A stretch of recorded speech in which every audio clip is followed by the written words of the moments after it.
kadib ku soo laabashadii maqal leh ee ciidamada TPLF iyo hogaamiyahooda waxay bilaabeen hogaamiyaasha ee TPLF inay soo bandhigaan dhalinyaro ciidan ah oo ay ku qabteen dagaaladii ka dhacay gobolka Tigreeg ee waqooyiga dalka Itoobiya.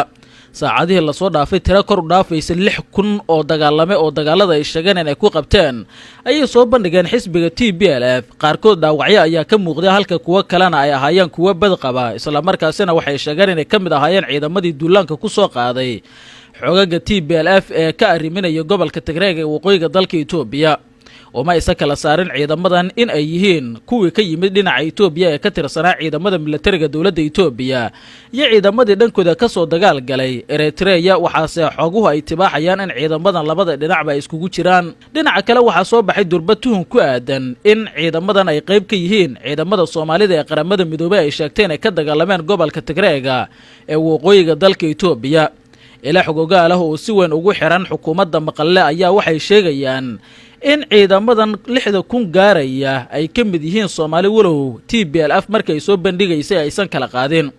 waxaa sidoo kale xoguhu ay tibaaxayaan inay jiraan ciidamo kale oo dhaawacyo daran la jiifa isbitaalada, isla markaana ay suurtagali weysay in la soo bandhigo oo warbaahinta ay ka soo muuqdaan. tirada ciidamada gacanta lagu hayana intaasi ay ka sii badan tahay.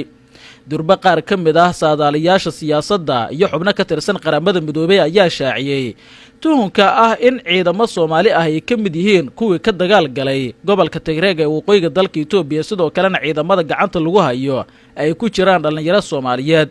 xogaga TPLF ayaa sidoo kale waxaa la sheegay in saacadaha soo socda amaba maalmaha soo aadan midkood ay kala qaadi doonaan oo ay kala dhigi doonaan ciidamadan halka ay ka yimaadeen iyo halka asal ahaan ay ka soo jeedaan. waxaa ciidamada 6,000 gaaraya ee la soo bandhigay loo kala qaybin doonaa kuwa ka yimid dhinaca Eritrea oo ka soo gudbay xuduudka Itoobiya iyo sidoo kale Eritrea si ay uga dagaalamaan gobolka Tigreeg ee waqooyiga dalka Itoobiya oo gacan siiyaan ciidamada Ra'iisul Wasaare Abiy Ahmed oo xilligan xulufo dhow la ah xukuumadda Asmara.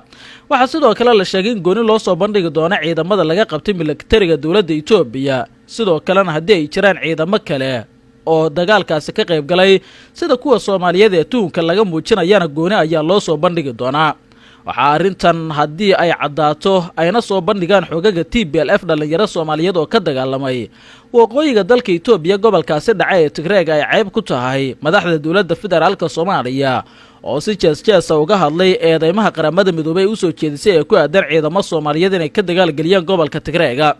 waxaa sidoo kale arrintan ay soo bandhigi doontaa in ay xaqiiqo tahay qaramada midoobay xogihii ay soo bandhigtay, iyadoona meesha ka saari doonta aaminaadda shacabka Soomaaliyeed ay ku qabeen madaxweyne Farmaajo iyo sidoo kale kooxdiisa siyaasadda. waxaa sidoo kale tana ay noqon kartaa mid dembi ka dhan ah xuquuqda bini'aadanimada uu ku mutaysan karo madaxweyne Maxamed Cabdullaahi Farmaajo. tillaabooyinkan oo dhan waxay ku soo aadayaan iyadoo dhowaan qaramada midoobay ay shaacisay ciidamo Soomaaliyeed inay ka dagaal galeen gobolka Tigreeg ee dhaca waqooyiga dalka Itoobiya, walow dawladda federaalka Soomaaliya ay dafirtay. qaar ka mid ah dhalinyarada oo la hadlay warbaahinta qaarkoodna ay si toosaba ula hadleen laanta afka Soomaaliga ee VOA-da waxay sheegeen in adoonsi lagu hayo beeraha lagu fasho, qaarkoodna ay ku adeegtaan dad Eritreyaana.